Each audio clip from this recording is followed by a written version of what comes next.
ஸ்ரீசக்கர வரதாச்சாரியம் சுத்தசத்வ குருத்தமம் ஸ்ரீநிதிம் ராகவம் வந்தே ஹியபார கருணாகரம் குருவாயு புராதீஷம் மகாலிங்க புராதிபம் யத் பிரசாதாத் குச்சேலோபி குபேரோபூத் நமாமிதம். எல்லோருக்கும் அடியனுடைய நமஸ்காரம். இங்கே மகாலிங்கபுரத்தில் சிறப்பாக நடைபெற்று வரக்கூடிய இந்த 7 நாள் சத்சங்கத்தில் நிறைவு நாளன்று உங்களை சந்தித்து குச்சேலர் சரித்திரம் பற்றி உபன்யாசம் பண்ணும் பாக்கியத்தை வழங்கியமைக்காக முதல்ல இந்த திருக்கோவில் நிர்வாகத்தினர், சபையோர் என அத்தனை பேருக்கும் அடியனுடைய நன்றி கலந்த நமஸ்காரத்தை தெரிவித்துக் கொள்கிறேன். மேலும் உபன்யாசம் ஆரம்பிக்கும் போதே அரங்கம் கிட்டத்தட்ட நிறைந்திருக்கும்படியாக பெருந்திரளாக இவ்வளவு ஆஸ்திக அன்பர்கள் கூடியிருக்கிறீர்கள். உங்கள் அத்தனை பேருக்கும் நன்றி கலந்த நமஸ்காரத்தை தெரிவித்துக் கொண்டு நேராக நாம் குச்சேல சரித்திரம் அனுபவிக்க போகிறோம். குச்சேலருடைய சரித்திரம் பல நூல்களில் சொல்லப்பட்டிருக்கு. எதன் அடிப்படையில் பார்க்க போகிறோம்னா, குருவாயூரப்பனுடைய சந்நிதியில் அனுபவிப்பதாலே நாராயணியத்தின் 87வது தசகத்தில் பட்டத்திரிகள் எப்படி குச்சேலருக்கு குருவாயூரப்பன் அனுகிரகம் பண்ணாங்கிறத 10 ஸ்லோகங்களில் காட்டியிருக்கிறார். அந்த நாராயணியத்தின் 87வது தசகமான குச்சேலர் சரித்திரம் வம்சஸ்தம் என்ற பாவகை வம்சஸ்தம் மீட்டரில் 10 ஸ்லோகங்களாக அமைத்திருக்கிறார். அதைத்தான் அனுபவிக்க போகிறோம். இதில் என்ன விசேஷம் அப்படின்னா, பொதுவாக புராணங்களில் குச்சேலர் சரித்திரம் வரும்போது எப்படி இருக்கும்னா, கிருஷ்ணனுக்கு குச்சேலர்னு ஒரு நண்பர் இருந்தார். அவர் ரொம்ப ஏழை. அவர் இருப்பதை கொண்டு சிறப்போடு வாழ்கிறேன்னு வாழ்ந்து வந்தார். அவர் கிருஷ்ணனை தேடி போனார். கிருஷ்ணனுக்கு அவல் கொடுத்தார். கிருஷ்ணன் அதற்காக அவருக்கு அனுகிரகம் பண்ணா. அவர் வீட்டில் தங்கமழை பொழிந்ததுன்னு 3rd பர்சனில் கிருஷ்ணன் என்ன பண்ணான்னு படற்கையில் சொல்லுவார். ஆனால் நாராயணியத்தின் ஸ்டைலே எப்படின்னா, பட்டத்ரி குருவாயூரப்பனோடு முன்னிலையில் 2nd பர்சனில் பேசுவார். குருவாயூரப்பா, உனக்கு குச்சேலர்னு ஒரு நண்பர் இருந்தார் இல்லையோ, அந்த குச்சேலர் ரொம்ப ஏழையாக இருந்தார். அவருக்காக நீ தங்கமழை பொழிந்தாய் அல்லவா? உன்னை அவர் தேடி வந்தபோது அவர் கொடுத்த அவலை நீ வாங்கி அமுது செய்தாய் அல்லவா? அப்போது அடுத்த ஒரு 1.25 மணி நேரத்துக்கு குருவாயூரப்பனோடு நேரே உரையாடக்கூடிய அனுபவம் நமக்கு கிடைக்கும். அப்போ நாம் அந்த 10 ஸ்லோகங்களில் என்ன பண்ண போகிறோம்னா, குச்சேலர்னு ஒருத்தர் இருந்தார்னு சரித்திரத்தை அனுபவிக்கிறத விட குச்சேலர் சரித்திரத்தை குருவாயூரப்பனுடைய பேசி ஆனந்தப்பட போகிறோம். அந்த அனுபவம் நமக்கு கிடைக்க உள்ளது. அது ஒரு சிறப்பு. 2வது என்ன பண்ண போகிறோம்னா, அப்படியே மானசீகமாக மகாலிங்கபுரத்தில் இருந்து புறப்பட்டு அப்படியே கொஞ்சம் குருவாயூருக்கே நாம் சென்று விடுவோம். மானசீக யாத்திரைங்கிறதுனால 7:30 மணிக்கு சரியாக திரும்பி வந்துடலாம். இந்த ட்ரெயின் டிலே, ஃப்ளைட் டிலே அதெல்லாம் மானசீக யாத்திரையில் வராது. அதனால் மானசீக யாத்திரை நேராக புறப்படுறோம். குருவாயூருக்கு செல்கிறோம். நாராயண சரசில் இறங்கி நீராடுகிறோம். நீராடி எழுந்து நெத்திக்கு திலகம் இட்டுக்கொண்டு பாரம்பரிய ஆடைகள் அணிந்து கொண்டு நேராக குருவாயூர் திருக்கோவிலுக்குள்ளே நுழைகிறோம். வாசல்லையே பார்க்கும்போது கொம்பு முளைச்ச தேங்காய் 2 இருக்கும். மறக்காமல் அந்த தேங்காய்களை நோக்கி கைகூப்பிக் கொள்கிறோம். துவஜஸ்தம்பம், தீபஸ்தம்பம் விழுந்து சேவிச்சுக்கிறோம். தொடர்ந்து உள்ளே போனால் குந்துமணி உருளி இருக்கும். அந்த குந்துமணியை நம் பிரார்த்தனைகளை அப்படியே மனசுல நினைச்சு குருவாயூரப்பனை வேண்டிண்டு அந்த குந்துமணி உருளியை கைகளால் அப்படியே அந்த குந்துமணிகளை அரைகிறோம். அதுக்கப்புறம் தொடர்ந்து உள்ள போனா துலாபாரம் சேவிச்சுக்கிறோம். சின்ன வாசல் வழியா உள்ள போறோம். சின்ன வாசல் வழியா உள்ள போனா இடதுபுறத்திலே ஒரு திண்ணை, அதற்கு தான் பட்டத்ரி மண்டபம் என்று பெயர். அங்கே அமர்ந்துதான் நாராயண பட்டத்ரி நாராயணியத்தை இயற்றினார். அந்த பட்டத்ரி மண்டபம் திண்ணையை நோக்கி கைகூப்பிக் கொள்கிறோம். தொடர்ந்து எதிரில் பார்த்தோம்னா குருவாயூரப்பனுடைய ஸ்ரீகோவில். அந்த ஸ்ரீகோவிலிலே இருபுறமும் தீபங்கள் நன்றாக பிரகாசிக்க, அந்த தீபத்துக்கு நடுவே பார்த்தால் காயாம்பூ வண்ணத்திலே ஒரு ஒளி. அக்ரே பஷ்யாமி தேஜோ நிபிட தரகலா யாவலி லோபனீயம் பியூஷ் ஆப்ளாவிதோகம் ததனு ததுதரே திவ்ய கைசோர வேஷம் தாருண்யாரம்பரம்யம் பரம சுக ரசாஸ்வாத ரோமாஞ்சிதாங்கைஹி ஆவீதம் நாரதாத்யைர் விலசத் உபனிஷத் சுந்தரி மண்டலை என்று மெய்சிலிருக்கும்படியான ஒரு ஜோதியாக குருவாயூரப்பன் காயாம்பூ வண்ணத்திலே ஒரு ஒளி. அந்த ஒளிக்கு நடுவிலே பார்த்தால் ஒரு குட்டி குழந்தை உன்னி கிருஷ்ணன் 1.5 அடி உயரத்தில் குருவாயூரப்பன் காட்சி தருகிறான். வலது மேல் திருக்கரத்திலே சக்கரம், இடது மேல் திருக்கரத்திலே சங்கு, இடது கீழ் திருக்கரத்திலே கதை, வலது கீழ் திருக்கரத்திலே தாமரையை ஏந்தி கொண்டிருக்கிறான். எதுக்கு இந்த தாமரையை தாங்கி பிடிக்கிறார்னா, அந்த தாமரை தான் நம்ம மனசா குருவாயூரப்பனை சேவிச்சுட்டு நம்ம மனசை உலகியல் விஷயத்தில் அப்புறம் ஈடுபடுத்திடுவோம்.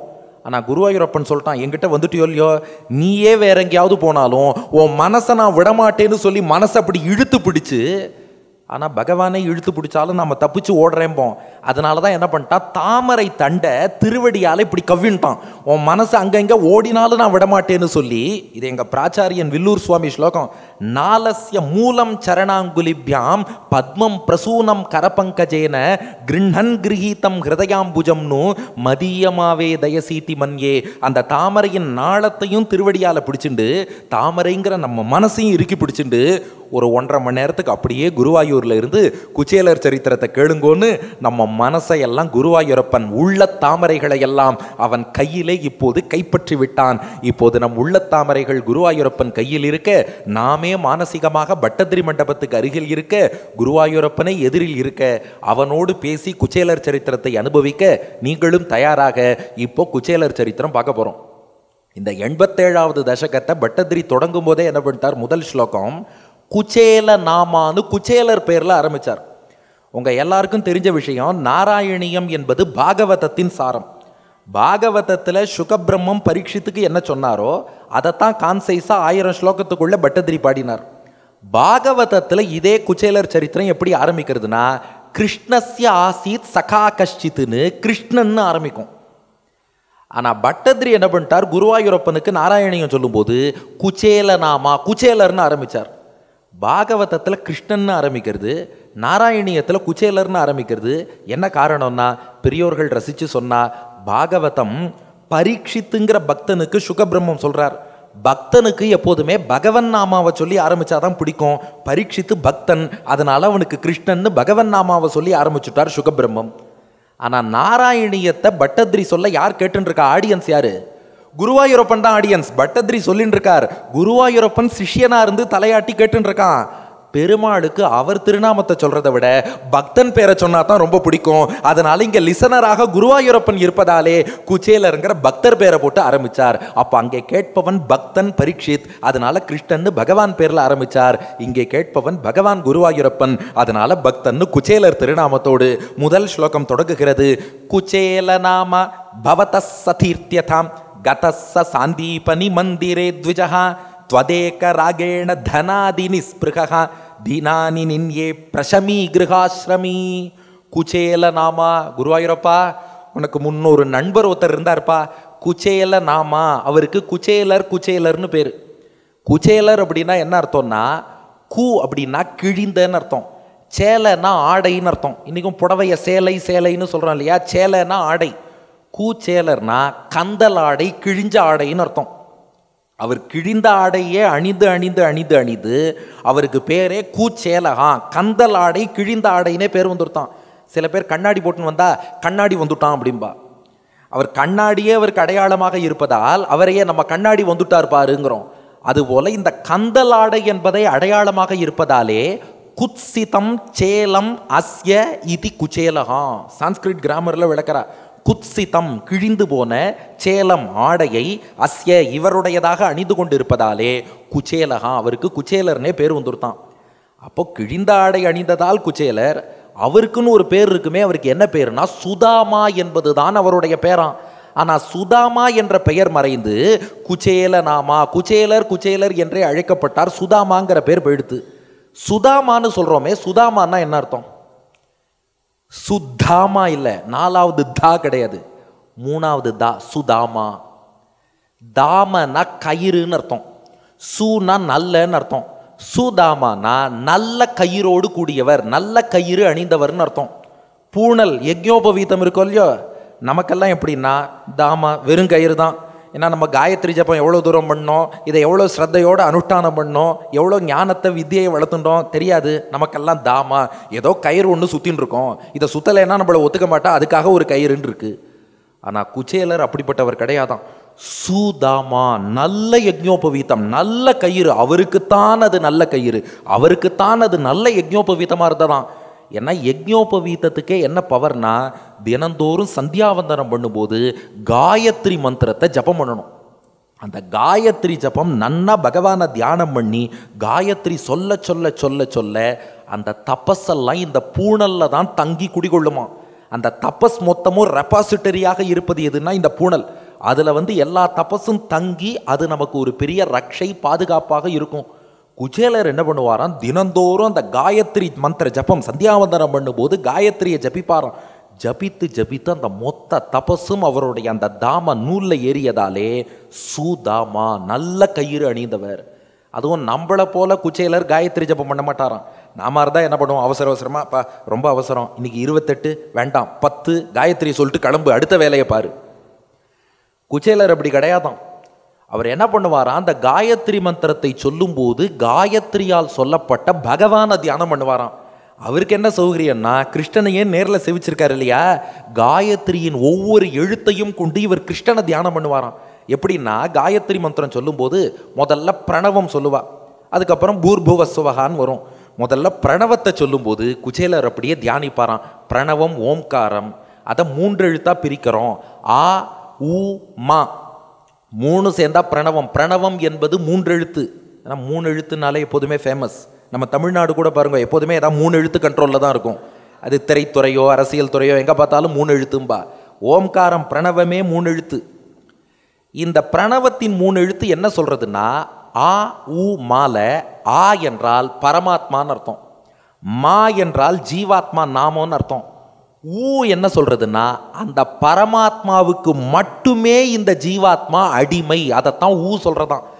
ஆ என்ற பரமாத்மாவுக்கு ஊ அவனுக்கு மட்டுமே அடிமை, மா என்ற ஜீவாத்மா அடியேன் இறைவனுக்கே அடிமை. ஆ ஊ மா, அதுதான் ஓம்காரம் பிரணவம்னு ஒலிக்கிறது.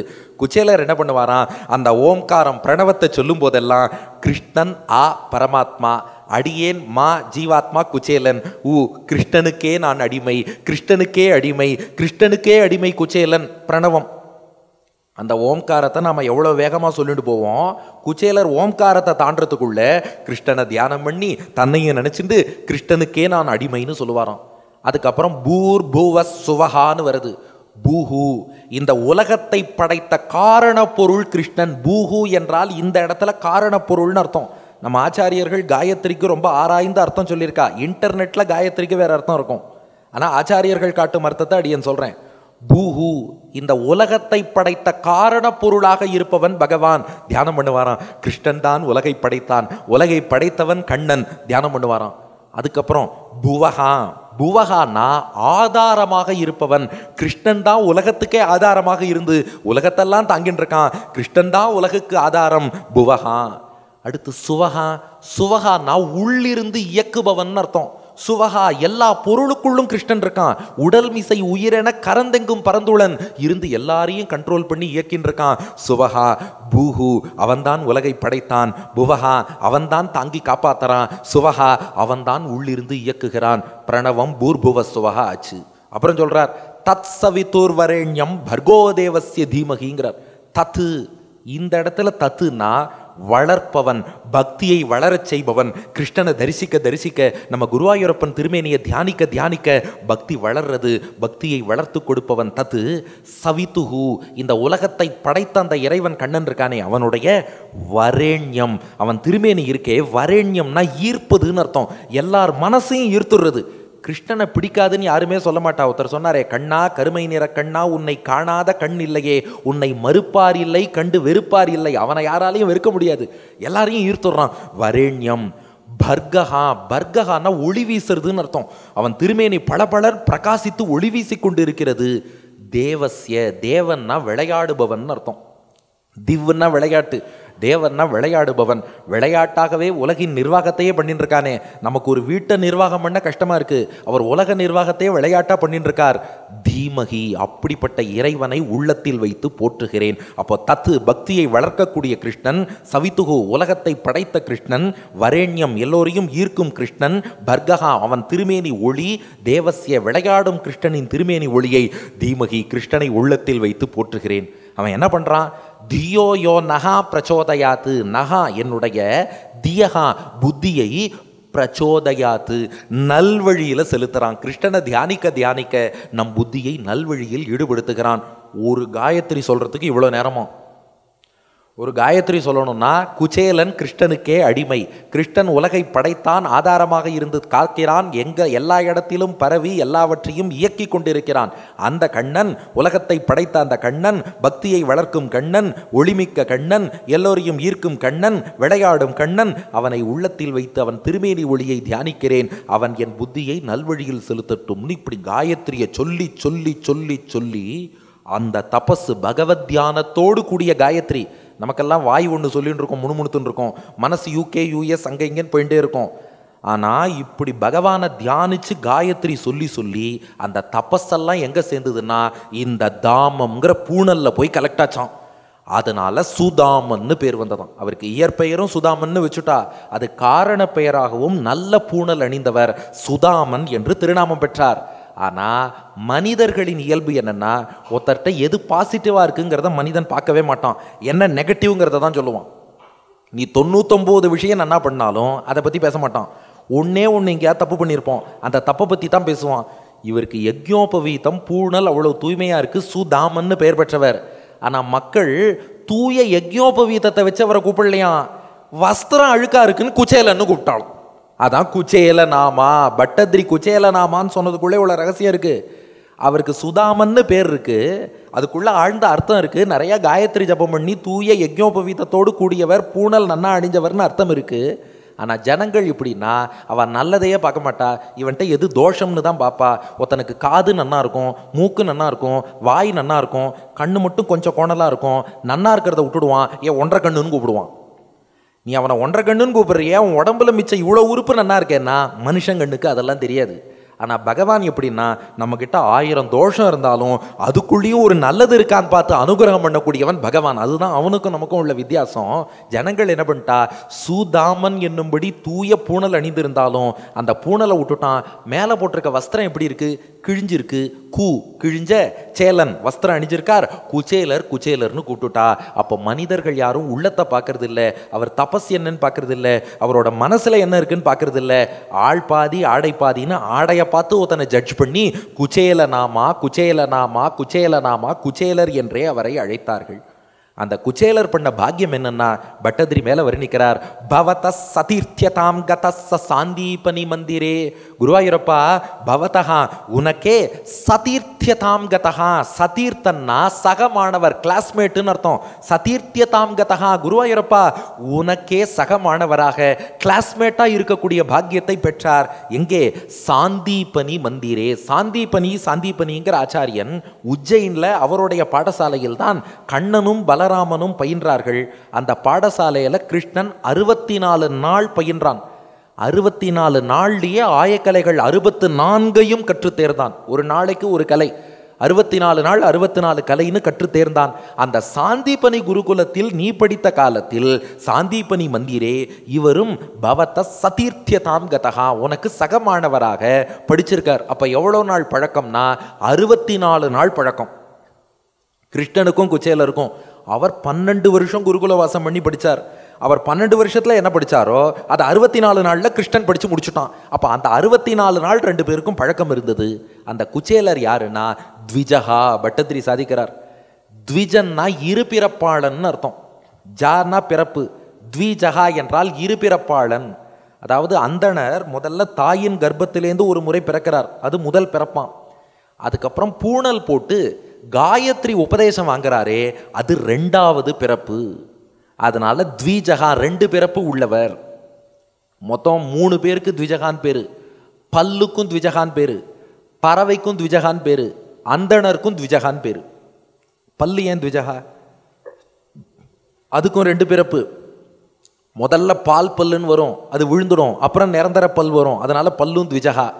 பறவையும் த்விஜகா. ஏன்னா பறவை இருக்கே அது முதல்ல முட்டையா வந்து பிறக்கும், முட்டை உடைஞ்சு குஞ்சு வரும், த்விஜகா. அந்தணனும் த்விஜகா.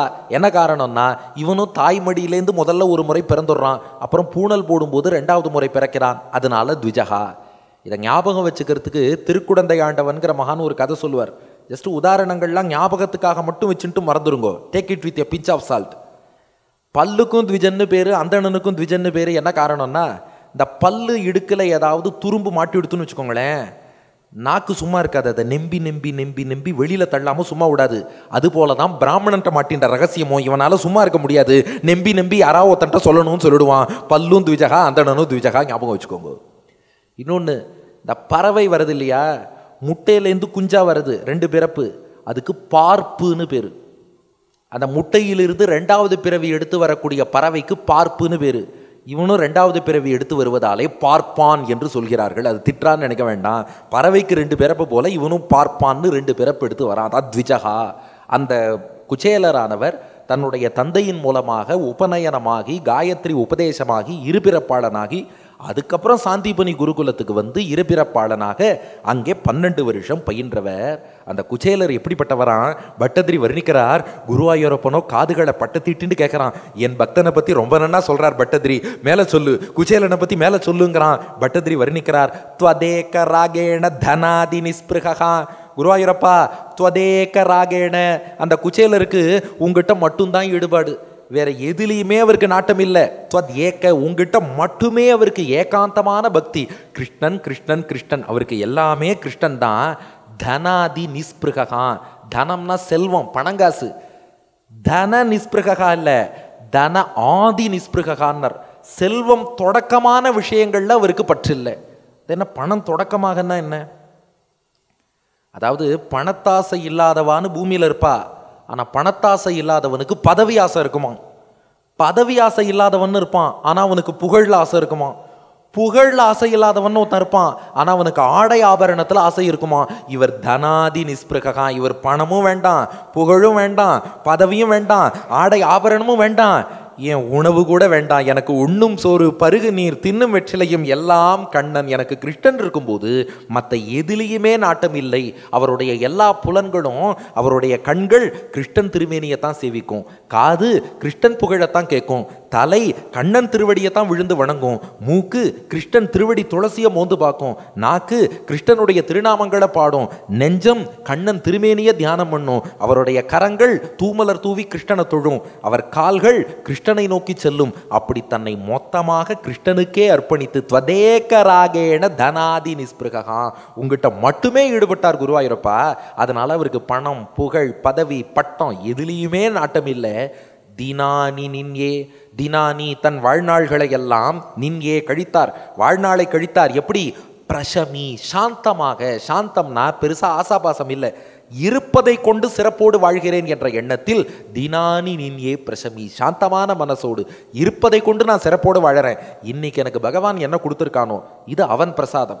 இன்னைக்கு ஒன்று கிடைக்கலையா, அதுவும் என் நன்மைக்காகத்தான் பகவான் கொடுக்காம வச்சிருக்கான். நாளைக்கு இன்னொன்று கொடுக்குறானா, அதுவும் அவன் பிரசாதமாக கொடுத்துருக்கான் என்று புரிந்து கொண்டு ஒன்றை இழந்தாலும் அதுக்காக சோகப்படாம, ஒன்று புதுசாக வந்தாலும் ஓஹோன்னு அதுக்காக கர்வம் கொள்ளாமல் பிரசமி, சாந்தமான மனசோடு கிருகாசிரமி, ஒரு மனைவியையும் கல்யாணம் பண்ணிட்டு கிரகஸ்தனாக இல்வாழ்க்கையை அவர் வாழ்ந்து வந்தார். அந்த இல்வாழ்க்கை எப்படின்னா, பெரியோர்கள் சொல்றா, தினந்தோறும் உஞ்ச விருத்திக்கு தான் போவாராம். அவருக்கு முழு நேரம் கிருஷ்ணனுடைய விக்கிரகம் ஆற்றுல எழுந்தருளை பண்ணி அவருக்கு திருவாராதனை பண்ணணும், அதுதான் முழு நேர பணி. எங்கேயாவது நேரம் கிடைச்சதுன்னா கையில் ஒரு பாத்திரத்தை எடுத்துட்டு உஞ்ச விருத்தின்னு பிக்ஷை கேட்டு போவாராம். அதுலேயும் இந்த குச்சேலர் பெரிய ஆச்சாரசீலர். கார்த்தால அனுஷ்டானம் அது இதுன்னு முடிச்சாருனாலே அதுக்கே ஒரு 9:30-10 மணி ஆகும் காலை அனுஷ்டானத்துக்கு. அதுக்கப்புறம் உஞ்ச விருத்தின்னு போவாராம். புறப்பட்டு போகும்போது ஒரு 10:30 மணி கிட்ட வந்துருத்துன்னா, அச்சோ மாத்தியானிக காலம் வந்துருத்து, மாத்தியானிக ஸ்நானம் பண்ணி அப்புறம் ஒரு மாத்தியானிகம் பண்ணி அதுக்கப்புறம் கிருஷ்ணனுக்கு திருவாராதனை பண்ணணும். கொஞ்சம் உஞ்ச விருத்தி எடுத்துருப்பார். இன்னும் கொஞ்சம் போவோம், அரிசி வாங்குவோம் தோணாதான், திரும்ப வந்துருவாராம். மனைவிட்ட இத்தினுண்டு அரிசியை கொடுத்து இதை வச்சு இன்னைக்கு தளிக பண்ணு போதும்னு சொல்லிட்டு அவர் அடுத்த அனுஷ்டானத்துக்கு போயிடுவாராம். அவர் மனைவி எப்படின்னா, அவளும் இவரை போலவே, இவர் என்ன அரிசி கொண்டு வராரோ அதை வச்சுட்டு அன்னைக்கு தளிக பண்ணி அதை பெருமாளுக்கு சமர்ப்பித்து இதையே உணவாக கொள்வோம்னு அவர் மனைவியும் வாழ்ந்தாளாம். அதைத்தான் 2வது ஸ்லோகத்தில் காட்டுகிறார் பட்டதிரி. அதுக்கு முன்னாடி ஒரு விஷயம் சொல்லிடுறேன். இந்த 87வது தசகத்தில் 10 ஸ்லோகங்கள் இருக்கும் இல்லையோ, ஒவ்வொரு ஸ்லோகத்திலையும் ஒரு மெசேஜ் சொல்லியிருக்கார் பட்டதிரி. இந்த 10 ஸ்லோகம் நம்ம 7:30க்குள்ள அனுபவிச்சு முடிக்கும் போது பாருங்க, வாழ்க்கைக்கு 10 மெசேஜ் வந்திருக்கும். ஒவ்வொரு ஸ்லோகத்துக்கும் ஒரு மெசேஜ் இருக்கு.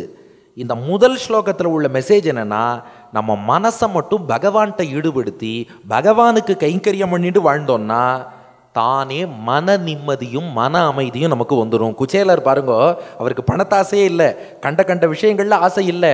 நாம கூட நினைச்சு பார்க்குறோம், மனசில் இவ்வளோ ஆசைகள் இருக்கே, இந்த தப்பான ஆசையெல்லாம் விலகணும், மனசு கொஞ்சம் ஒருமுகப்படணும், அதுக்கு என்ன வழின்னு யோசிக்கணும் இல்லையா?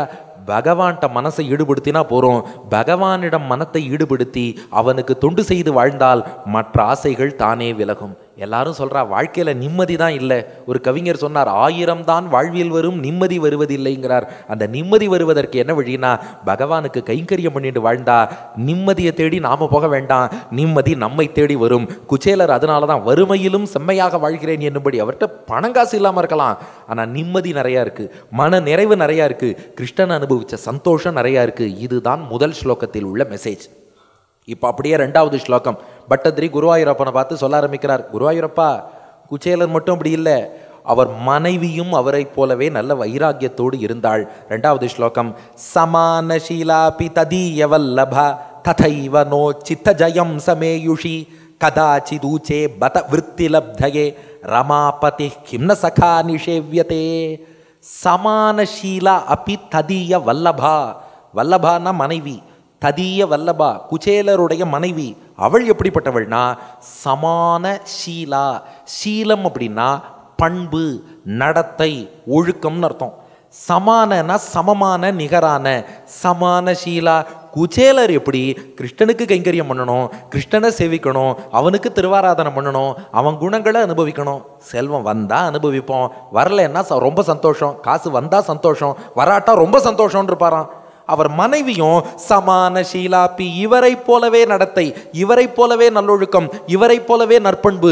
அவ்வளவு கிருஷ்ண பக்தியோடு அவருடைய மனைவியும் இருந்தாலாம்.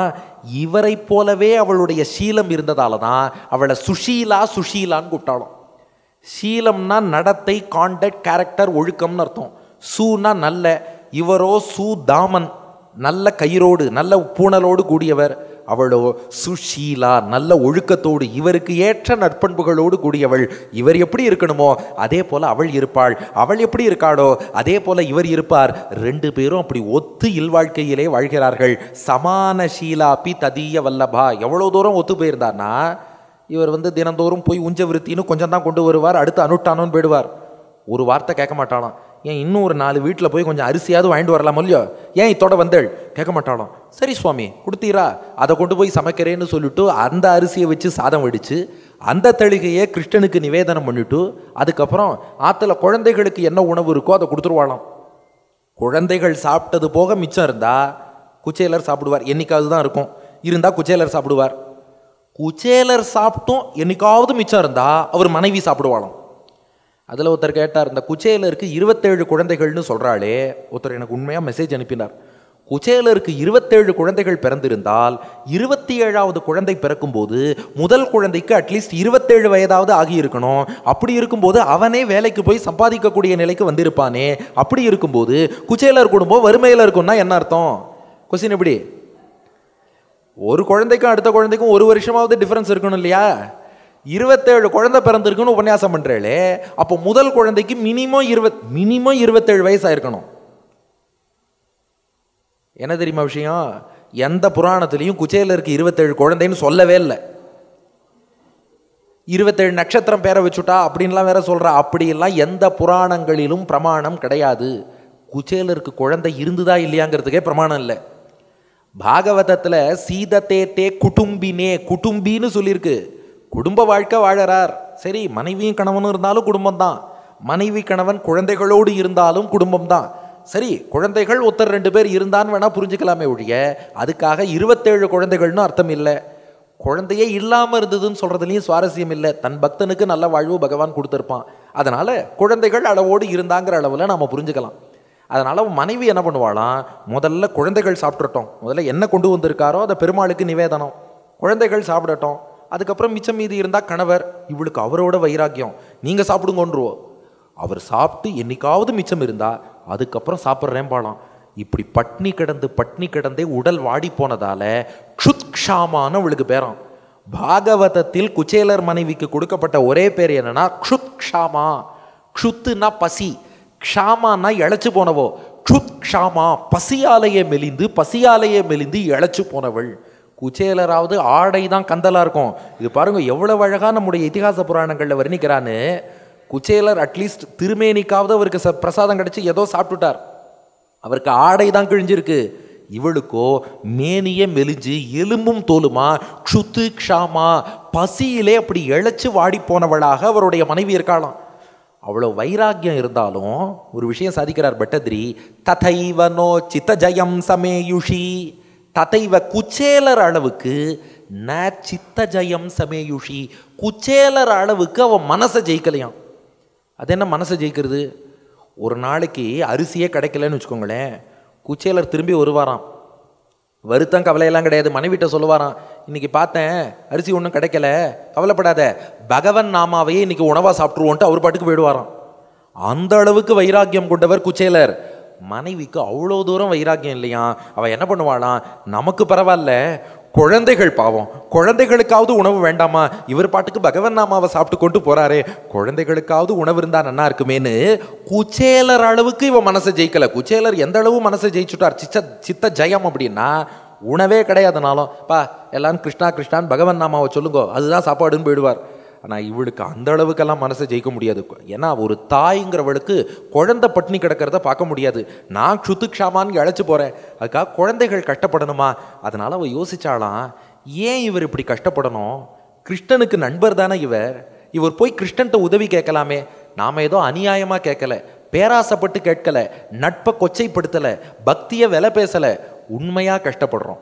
பேராசையில் அது வேணும் இது வேணும், எனக்கு கார் கொடு, பங்களா கொடு, ஏசி கொடு அப்படின்லாம் நம்ம கேட்கல. அறவையராவது உணவு வேணும் தானே கேட்குறோம். கிருஷ்ணன்ட்ட உதவி கேட்டா என்ன தப்புன்னு அவ யோசிச்சாலும், குச்சேலர் அது கூட யோசிக்கல. ததைவனோ சித்தஜயம் சமேயுஷி. ஆனால் இவ அதை யோசிச்சாலும் அதை குச்சேலர்கிட்ட சொல்றதுக்கு கொஞ்சம் தயக்கமாக இருந்ததுதான். ஏன்னா அவரே விஷயம் தெரிஞ்சவர், அவர் இவ்வளோ சாஸ்திரம் படித்தவர். நாம போய் அவர்கிட்ட இல்லை நீங்கள் அப்படி பண்ணக்கூடாது இப்படி பண்ணலாம், நாம சொல்வது சரியா இருக்குமா? ஒன்றுக்கு 2 தடவை யோசிச்சு பார்த்துட்டு சொல்லி பார்ப்போன்னு கதாச்சித் ஊச்சே பத விருத்தி லப்தையே, கதாச்சித் ஒரு சமயம் கடைசியா முடிவெடுத்தா, சொல்லுவோன்னு முடிவெடுத்தா, ஊச்சே பத குச்சேலர்கிட்ட போய் சொன்னாலாம், என்ன விருத்தி லப்தையே, விருத்தி பணத்தை, லப்தையே பெறுவதற்கு வழி இருக்கே. நமக்கு செல்வந்தராவதற்கு வழியே இல்லை, பணம் கிடைப்பதற்கு வழியே இல்லைன்னா கஷ்டப்படலாம், வழியை வச்சுண்டும் நாம் அதை மீறி எதற்காக கஷ்டப்படணும்? உங்களுக்கும் கிருஷ்ணனுக்கும் உள்ள நட்பின் ஆழம் எனக்கு தெரியும். அந்த நட்பை நான் கொச்சப்படுத்தலை, உங்கள் பக்தியை விலை பேசுங்கோன்னு நான் சொல்லலை, நம்ம வச்சுட்டே ஒன்று வேணும்னு பேராசைப்பட்டும் கேட்க சொல்லலை. நமக்கு ஒரு நண்பர் இருக்கார், ஒரு உண்மையிலேயே நல்ல நண்பர், அவர் நல்ல வசதியாக இருக்கார், நம்ம வாஸ்தவமாக கஷ்டப்படுறோம், குழந்தைகள்லாம் பசியில் இருக்குது, 1/2 வயதுக்கு கூட உணவில்லை. அப்படி இருக்கும்போது நண்பன்கிட்ட உதவின்னு கேட்கறதுல தப்பு கிடையாது. நம்ம நண்பன் தானே. ஒரு ஃப்ரெண்டுக்கிட்ட போய் எப்பா நீ நன்னா இருக்க, கொடுக்குற அளவுக்கு அவர்கிட்ட செல்வமும் இருக்குது மனசும் இருக்குது, ரெண்டும் வேணும். பொருள் கொண்ட பெயர்கள் மனம் கொண்டதில்லை, தரும் கைகள் தேடி பொருள் வந்ததில்லை. மடி நிறைய பொருள் இருக்கும், மனம் நிறைய இருள் இருக்கும். ஆனால் பகவான் அப்படி இல்லை, செல்வமும் நிறையா இருக்குது, துவாரகாதீசன்னு இருக்கான், கொடுக்கறதுக்கு தாராளம் மனசும் இருக்குது. அப்போ அவன்கிட்ட கேட்கலாமே, அதில் ஒன்றும் தப்பே கிடையாது. அதனால இது நட்பை கொச்சைப்படுத்துவதா ஆகாது. நான் கஷ்டப்படுறேங்கிறத ஒரு நண்பன்கிட்ட போய் சொல்லி கேட்கறதுல தப்பு இல்லை, அதனால கேளுங்கோ. ஆனால் என்ன சொல்லி அனுப்பினாலாம், கிருஷ்ணன்ட்ட கேளுங்கோன்னு சொல்லலை. ரமாபதி கிம்ன சகா நிஷேவியதே, உங்க நண்பர் இருக்காரே அவர் தானே ரமாபதினா. ரமானா லக்ஷ்மி, ரமாபதிஹி உங்க கணவர் லக்ஷ்மிக்கு, உங்க நண்பர் லக்ஷ்மிக்கு கணவராச்சேனாலும் எதுக்கு கிருஷ்ணன்னு சொன்னா போருமே, லக்ஷ்மியின் கணவர் உங்க நண்பர்னு எதுக்கு சொல்லணும்? ஏன்னா செல்வத்துக்கெல்லாம் தலைவியாக இருப்பவள் லக்ஷ்மி, அந்த லக்ஷ்மிக்கே கணவனாக பதியாக இருப்பவன் கிருஷ்ணன். ஏன்னா லக்ஷ்மி பத்தி ஸ்ரீமன் நாராயணன் தான் கிருஷ்ணனா வந்திருக்கான், லக்ஷ்மிக்கே அவர் தான் கணவருங்கும் போது அந்த கிருஷ்ணன் மனசு வச்சா நம்மாத்துக்கு லக்ஷ்மி வரமாட்டாளா, நம்மாத்துக்கு செல்வம் வராதா? இது ஒரு அர்த்தம். இன்னொரு ரகசியம் இருக்கு, வெறும் பெருமாள் என்னைக்குமே அனுகிரகம் பண்ண மாட்டார், பிராட்டியோடு கூடிய பெருமாள் தான் அனுகிரகம் பண்ணுவார். நீங்க வெறும் கிருஷ்ணன்ட்ட போனா கூட கொடுப்பானோ மாட்டானோ எப்படி நினைப்பான்னு யோசிக்கலாம். ரமாபதிஹி, இப்பவும் அந்த ரமாவாகிய லக்ஷ்மி ருக்மிணிங்கிற வடிவத்துல கிருஷ்ணனுக்கு தேவியா தானே இருக்கா. நீங்க வெறும் கிருஷ்ணன்ட்ட போல ருக்மிணியோடு கூடிய கிருஷ்ணன்ட்ட தான் போறேள். லக்ஷ்மியா சக ரிஷிகேஷா தேவ்யா காருண்ய ரூபயா ரக்ஷக சர்வ சித்தாந்தே வேதாந்தே பிச்ச கீயத்தே. லக்ஷ்மியோடு கூடிய பகவான் தான் காப்பான்னு எல்லா சாஸ்திரங்களும் சொல்லியிருக்கு. ருக்மிணி வடிவத்தில் லக்ஷ்மி பக்கத்தில் இருக்கா, கூட கிருஷ்ணன் இருக்கான், தப்பாவே நினைச்சுக்க மாட்டான். தப்பே பண்ணாலும் தாயார் நமக்காக பரிந்துரை செய்து அனுகிரகத்தை வாங்கி கொடுத்துருவா. ரமாபதிஹி கிம்ன சகா, உங்க நண்பர் தானே, தைரியமா போய் கேளுங்கோ. நிஷேவியத்தே, நீங்க போய் கேளுங்கோன்னாலும். எதுக்கு நீங்க போய் கேளுங்கோன்னு சொல்றான்னா, இங்க அழகா பெரியோர்கள் வியாக்கியானம் பண்றா, அந்த கிருஷ்ணன் இருக்கானே அவன் திருவடி தாமரைய நாம் இருந்த இடத்துலேருந்து மனசால தியானம் பண்ணாலே அவன் தன்னையே கொடுத்துருவான். இங்கே உட்காந்துட்டு குருவாயூரப்பா உன் திருவடிகளே சரணம்னு குருவாயூரப்பனுடைய அந்த சரணாரவிந்தம் திருவடியை தியானம் பண்ணா குருவாயூரப்பன் மற்றது இல்லை, நான் என்னையே உனக்கு கொடுத்துட்றேன்னு கொடுத்துருவானோ. எற்பரன் என்னை ஆக்கி கொண்டு எனக்கே தன்னை தந்த கற்பகம்னு நம்மாழ்வார் பாடினார். திருவடியை இருந்த இடத்துலேருந்து தியானம் பண்ணுறவனுக்கு தன்னையே கொடுக்குற பெருமாள் நேர்லேயே போய் கேட்டதுக்கப்புறம் ஆஃப்டர் ஆல் இந்த உலகியல் செல்வம் இதை கொடுக்காம இருப்பாரா? பெரிய செல்வம் எதுனா பகவான், சின்ன செல்வம் எதுனா உலகியல் செல்வம். இருந்த இடத்துலேருந்து தியானம் பண்ணவனுக்கு பெரிய செல்வமாகிய தன்னையே கொடுக்குறவன் நேரில் போய் கேட்டதுக்கு ஆஃப்டர் ஆல் இந்த உலகியல் செல்வத்தை தரமாட்டேன்னு மறுப்பானா? நிச்சயமாக தருவான். அதனால் நீங்கள் போய் கேளுங்கோ. அப்போ இந்த மனைவி பாருங்கோ எவ்வளோ தூரம் கணவனோட ஒத்து இருக்கான்னா, நீங்கள் என்ன பெரிய கிருஷ்ணனுக்கு நண்பன்கள், நல்ல நண்பர் உங்கள் கிருஷ்ணன் ஏதாவது உதவி பண்ணாரா? ஃப்ரெண்டை கஷ்டப்படட்டும்னு விட்டுட்டாரே, அவள் அப்படி பேசலை. குச்சேலரை விட கிருஷ்ண பக்தி இவளுக்கு அதிகமாக. அவள் என்ன சொல்கிறா, கிருஷ்ணன் எவ்வளோ தூரம் கருணை உள்ளவன்னா, தியானம் பண்ணாலே தன்னையே கொடுத்துருவான், நேரில் போனால் எவ்வளோ செல்வத்தை கொடுப்பான். நான் பக்தியை விலை பேச சொல்லலை, உண்மையாகவே கஷ்டப்படுறதால் உதவி தேடிட்டு போக சொல்கிறேன். ஏன்னா நமக்கு வேற யார் கத்தி இருக்கா? நமக்கு ஒரு கஷ்டம்னா நம்ம அப்பா அம்மாட்ட தானே போய் சொல்லுவோம். நமக்கு தாயாக தந்தையாக முற்றுமாக எல்லாமாக எம்பெருமான் இருக்கும்போது ஒரு கஷ்டம்னா அவன்கிட்ட போய் சொல்கிறதுல என்ன தப்பு? தாராளமாக சொல்லலான்னு மனைவி சொல்லி குச்சேலரை அனுப்பி வைக்கிறாள். அப்போ இந்த 2வது ஸ்லோகம் நமக்கு சொல்லக்கூடிய வாழ்க்கை பாடம் என்னன்னா, ஒவ்வொரு ஸ்லோகத்துக்கும் ஒரு மெசேஜ். இதில் மெசேஜ் என்னன்னா, கணவனுக்கும் மனைவிக்கும் மனசு ஒத்து போயிட்டா வாழ்க்கை சிறப்பாக இருக்கும். எவ்வளோ பணங்காசு இருக்குது அது விஷயம் இல்லை. இந்த குச்சேலருக்கும் சுஷீலாவுக்கும் அந்த க்ஷுக்ஷாமாவுக்கும் வாழ்க்கை இருக்கே, அவள் பணக்காராளாக வாழ்ந்தாளா ஏழையாக வாழ்ந்தாளாங்கிறது அப்புறம். ஆனால் 2 பேரும் பக்தியோடு வாழ்ந்தார்கள். அந்த பக்தியில் 2 பேரும் இணையும் போது அவள் வாழ்க்கை தான் உண்மையில் சிறப்பான வாழ்க்கை. அவள் மனசில் என்றைக்குமே சோகம் கிடையாது, நல்ல நிம்மதியோடு வாழ்ந்திருக்கா. இன்றைக்கி என்ன பண்ணுறான்னா, ஒரு திருமணம்னு சொன்னாலே உடனே கால்குலேஷன், மாப்பிள்ளை எவ்வளோ சேலரி வாங்குறார், 5 டிஜிட்டா 6 டிஜிட்டா, ருப்பியா டாலரா. ஆனால் இப்போ கொஞ்சம் நாளைக்கு டாலர் பற்றி யாரும் பேச மாட்டான்னு வச்சுக்கோங்க. இருந்தாலும் இது 5 டிஜிட்டா 6 டிஜிட்டா, ருப்பியா டாலரா, இங்கே வருவாரா அங்கேயே இருப்பாரா, இதைத்தான் நாம் யோசிச்சுட்டு இருக்கோமே ஒழிய பக்தியில் 2 பேரும் எப்படி இணைவது அதை சிந்திக்க ஆரம்பித்தோன்னா அந்த மனம் பணம் ஒத்து போகிறதான்னு யோசிக்கிறோம், மனம் ஒத்து போகிறதான்னு யோசிக்கிறது இல்லை. உண்மையில் திருமணம்ங்கிறது என்ன தெரியுமா? 10 பொருத்தம் பார்த்து 9 கிரகங்களை சேர்த்து 8 திசைகளுக்கும் பத்திரிக்கை கொடுத்து 7 ஜென்மத்துக்கும் உறவு நிலைக்கிற மாதிரி அறுசுவை விருந்தளித்து பஞ்சபூதங்களை சாட்சியாக அக்னியில் வச்சு 4 வேதங்கள் ஓதி 3 முடிச்சு போட்டு 2 மனசை ஒன்றாக ஆக்குவது தான் திருமணம். 10 பொருத்தம் பார்த்து 9 கிரகங்களை சேர்த்து 8 திசைகளுக்கும் பத்திரிகை கொடுத்து 7 ஜென்மத்துக்கும் உறவு நிலைக்கிற மாதிரி வந்தவாளுக்கு அறுசுவை விருந்தளித்து பஞ்சபூதங்களை சாட்சியை அக்னியில் வச்சு 4 வேதங்கள் ஓதி 3 முடிச்சு போட்டு 2 மனசை ஒன்றாக ஆக்குவது திருமணம். அந்த மனசு 2ம் பக்தியில் இணைஞ்சிருந்தா அதுதான் சிறப்பான இல்வாழ்க்கை என்பதை 2வது ஸ்லோகத்திலே பார்க்கிறோம்.